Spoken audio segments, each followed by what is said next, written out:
Death is certain, but life is what we let God make it. Grace and peace, everybody. Welcome to Sabbath School Study Group. My name is Chris Bailey, and we are on the road. It doesn't look like San Antonio, Texas, but that is where we are. And grateful that you're coming into the gym of the Word. The Word is designed to build us up. But what I found is that in order to be built up, you got to first be broken down. And that's what we're going to do is we exercise our faith in talking about something that's kind of serious when we think about death.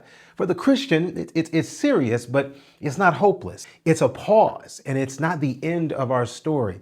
And so as we talk about life and death and the resurrection and what do we do in the meantime and living, I hope this study encourages you. So let's start by going to our core verse, the central verse, really what we're going to be looking at in this day and in this whole series.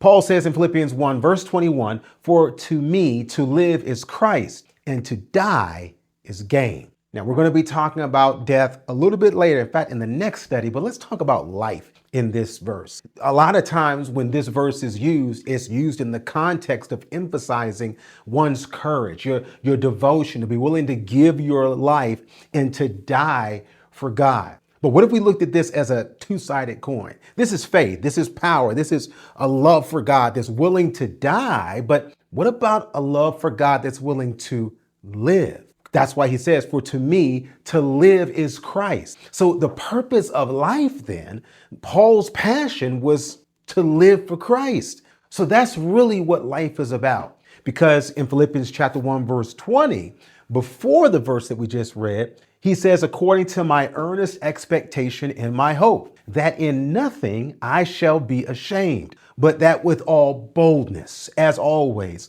so now also Christ shall be magnified in my body, whether it be by life or by death." Do you see the "or" at the end of verse 20? He's not just saying to live is Christ, but you know what, really, the thing I really want to do is die. No, he says, I'm willing to die. But what every believer should want to do is to live for God. That's why whether he died, God's going to be glorified. And we're going to see that later in the study in this series. But God's intention, and if you're listening and watching this study right now, you can have a boldness, like he said, that's the boldness to live out what I'm willing to die for. And that's why I even love the way it's put here in Romans 14. In Romans 14, verse 8, "For whether we live how? Unto the Lord. And whether we die how? Unto the Lord. Whether we live, therefore, or die, we are the Lord's."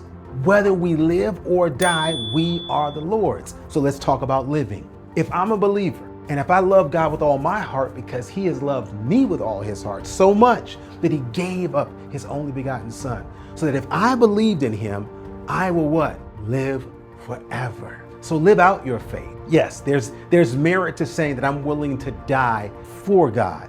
But today, if you're hearing my voice, the question is, are we willing to live for God? Let self die and let Christ be magnified, not just in our death, but more importantly, right now in our life.